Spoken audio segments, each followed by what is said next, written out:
Main depression symptoms include persistent low mood, a feeling of sadness, emptiness, or hopelessness, loss of interest or pleasure, including activities once found meaningful and enjoyable, fatigue and low energy, difficulty in carrying out daily tasks due to persistent exhaustion. What are the causes of depression? It's likely a combination of genetic predisposition and environmental factors. It's known as gene-environment interaction, which means that certain individuals may be genetically more vulnerable to depression, but whether they develop it often depends on some critical factors, including stress, trauma, and social support.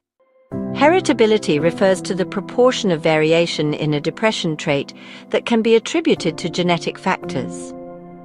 Studies suggest that the heritability of depression is around 40 to 50%, meaning that while genes play a significant role, environmental influences also contribute substantially. Depression is perpetuated by withdrawal from social activities, rumination on past mistakes or failures, and a so-called memory bias, wherein people tend to recall negative memories more readily. Cognitive behavior therapy is based on the assumption that it's not thoughts, situations, or events per se that trigger depression, but rather how we interpret them.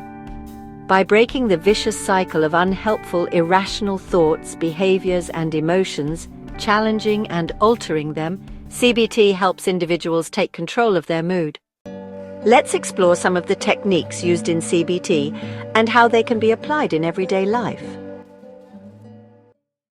Negative automatic thoughts are habitual, negative interpretations of situations. Although these thoughts often feel true, they are unhelpful and not necessarily based on facts. Imagine this. You walk past a colleague at work and they don't say hello to you. In an individual with depression, a negative automatic thought might pop up, like, "They must be ignoring me because they don't like me."